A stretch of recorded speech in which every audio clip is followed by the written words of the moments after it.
Hello everyone, welcome back. आज हम start करेंगे आपकी क्लास 7th का एक्सरसाइज 1.3।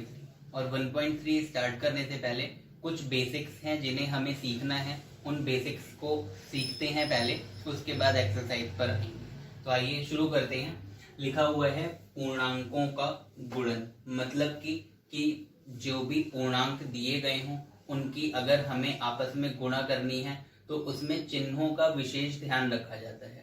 तो चिन्हों को किस प्रकार हल करते हैं एक बार हम सीख लेते हैं कि कहीं पर अगर प्लस और माइनस दोनों चिन्ह एक साथ आते हैं तो प्लस और माइनस हमने क्या पढ़ा है, माइनस आ जाता है। या ऐसा भी बोल सकते हैं कि अगर एक संख्या धनात्मक है और एक संख्या ऋणात्मक है, उन दोनों का गुणन किया जाए तो जो उत्तर आएगा वो ऋणात्मक संख्या मिलेगी।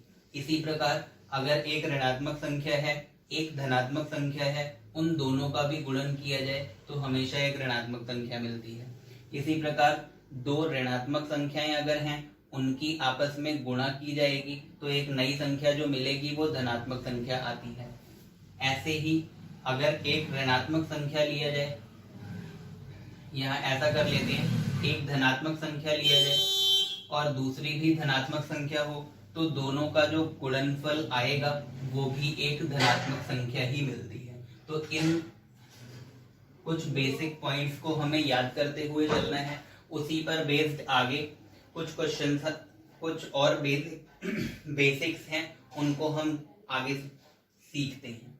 तो यहाँ पर केवल इन संख्याओं, इन चिन्हों को संख्याओं के रूप में हमें समझना है कि अगर एक धनात्मक संख्या a दी गई हो और दूसरी ऋणात्मक संख्या b दी गई हो, माइनस b लिखा हुआ है, तो उन दोनों का गुणन करने पर यहाँ प्लस है और इधर माइनस है, तो प्लस और माइनस क्या आता है, माइनस। तो संख्या जो होगी वो ऋणात्मक आ जाएगी और इन दोनों की गुणा करने पर हमें उत्तर मिल जाएगा। अगर उदाहरण से समझना चाहें तो देख सकते हैं हम।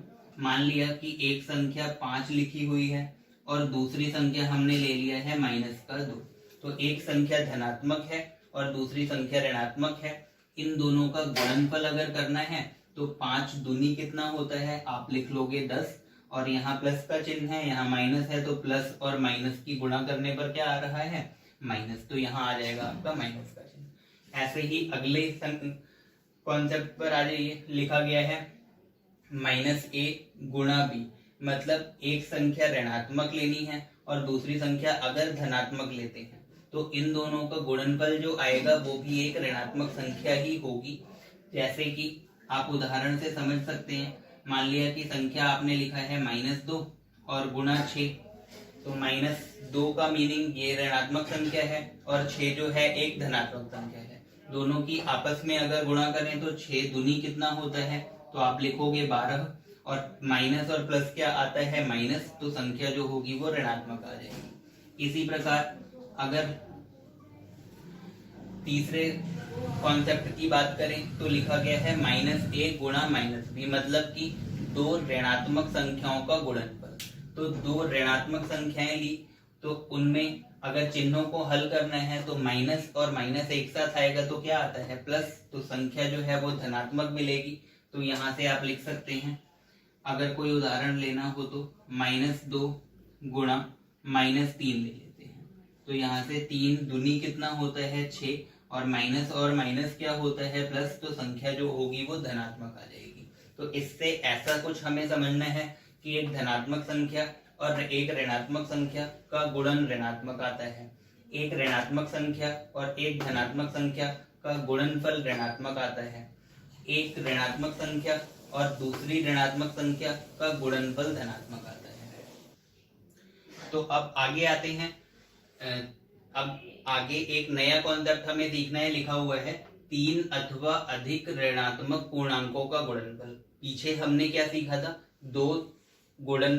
दो संख्याएं या दो पूर्णांक दिए थे, उन पूर्णांकों की का गुणनफल कैसा आएगा, धनात्मक या ऋणात्मक, ऐसा हमने सीखा। अब यहाँ 2 से ज्यादा पूर्णांक हैं, या तो 3 होंगे और या 3 से ज्यादा पूर्णांक होंगे, तो इनके लिए हमें सीखना है। और वो पूर्णांक होंगे कैसे, ऋणात्मक। तो इनके लिए हमें सीखना है कि जो गुणनफल आएगा वो धनात्मक आएगा या फिर ऋणात्मक आएगा।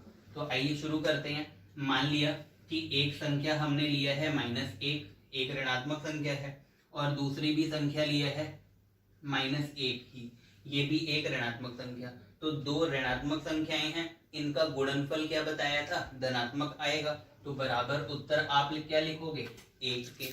तो माइनस और माइनस क्या होता है, प्लस, तो यहाँ प्लस लिख लिया गया, ऐसा भी समझ सकते हैं। या ऋणात्मक दो संख्याओं का गुणनफल कैसा होता है, धनात्मक। अब यदि यही तीन संख्याएं हों तो उस केस में -1 लिख लोगे, गुणा -1 लिख लिया 2 बार, और गुणा फिर से क्या लिखेंगे, -1 लिख लिया जाएगा। अब इन तीन संख्याओं का गुणनफल हमें देखना है, तो आइए शुरू करते हैं। माइनस और माइनस कितना, प्लस होता है, तो यहाँ पर 1 और 1 की गुणा करेंगे, 1 आ जाएगा। गुणा अब किससे करनी बाकी रह गई, ये जो 1 बचा है इस संख्या से। तो अब आगे आप क्या करोगे, 1 को 1 से गुणा करोगे। एक यहाँ पर पूर्णांक जो लिखा है वो धनात्मक है, और दूसरा पूर्णांक जो लिखा है वो कैसा है, ऋणात्मक है। तो धनात्मक और ऋणात्मक दो संख्याओं का गुणनफल हमेशा कैसा आता है, ऋणात्मक। हमने पीछे अभी सीखा। तो यहाँ पर उत्तर जो आएगा वो ऋणात्मक आएगा, चिन्ह लगा लेंगे। 1 को 1 से गुणा करोगे तो कितना लिख सकते हैं, 1 के बराबर। तो इससे समझ में आया होगा कि तीन ऋणात्मक पूर्णांकों का अगर गुणनफल करें तो वो हमेशा क्या होता है, ऋणात्मक आता है। ऐसे ही अगर चार पूर्णांकों की बात की जाए तो चार पूर्णांकों के लिए आप समझना की कोशिश करिएगा। अगर हम कोई चार पूर्णांक ले लेते हैं, मान लिया कि एक पूर्णांक है -2 और दूसरा पूर्णांक है -1, तीसरा पूर्णांक लिखा हुआ है -3 और चौथा पूर्णांक भी लिखा हुआ है -। अब यहाँ पर चार पूर्णांकों का गुणनफल है और चारों कैसे पूर्णांक है, ऋणात्मक पूर्णांक है, मतलब इनके आगे माइनस का चिन्ह लगा हुआ है। इनकी गुणा करके देख लेते हैं। माइनस और माइनस क्या होता है, प्लस। तो 2 की 1 से गुणा होगी, आएगा कितना, 2, या दो ऋणात्मक पूर्णांकों का गुणनफल धनात्मक लिख लिया। बीच में चिन्ह गुणा का, यहाँ गुणा का चिन्ह लगा लेंगे। फिर से वही दो ऋणात्मक संख्याएं -3 और -1, तो इनकी गुणा अगर करते हैं तो 3 एकम कितना आएगा, यहाँ पर आप लिख पाओगे 3। तो यहाँ से भी दो ऋणात्मक संख्याओं का गुणनफल आ गया। अब उत्तर अगर निकालें तो धनात्मक संख्या, दूसरी भी धनात्मक संख्या, तो 3 दूनी कितना आएगा, 6, और जो चिन्ह होगा वो प्लस का ही रहेगा, मतलब धनात्मक आएगा। तो इससे क्या पता चला कि चार ऋणात्मक पूर्णांक लिए थे और चार ऋणात्मक पूर्णांकों का जो गुणनफल आया वो कैसा आ गया है, धनात्मक आया है। और यहाँ पर 3 ऋणात्मक पूर्णांक लिए थे और इनका जो गुणनफल आया है वो कैसा मिला है, हमें ऋणात्मक संख्या मिली है। इसी प्रकार यहाँ पर कितने ऋणात्मक पूर्णांक लिए थे, 2, और 2 का गुणनफल किया है वो कितना, कैसा आया है, तो ये भी धनात्मक संख्या ही मिली है। तो इससे एक कॉन्सेप्ट आप याद रख सकते हो कि अगर ऋणात्मक पूर्णांकों की संख्या सम होगी, सम होने का मतलब ऐसी संख्या जो 2 से कट जाए।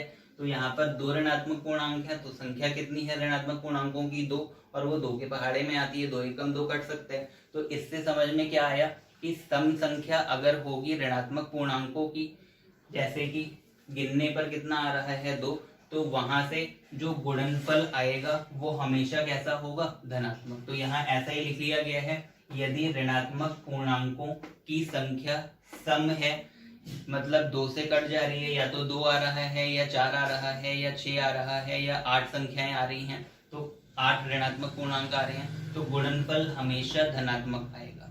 और अगर ऋणात्मक पूर्णांकों की संख्या विषम हुई, जैसे कि यहाँ पर हमने लिखा है 3 ऋणात्मक पूर्णांक, तो 3 ऋणात्मक पूर्णांकों का गुणनफल किया तो वो कैसा आया है, ऋणात्मक। तो अगर संख्या विषम हुई जो 2 से ना कट पाए, तो उस कंडीशन में जो गुणनफल आएगा वो हमेशा ऋणात्मक होता है। तो इतना आप समझेंगे कि अगर ऋणात्मक पूर्णांक सम है तो गुणनफल धनात्मक होगा, और ऋणात्मक पूर्णांक विषम है तो गुणनफल ऋणात्मक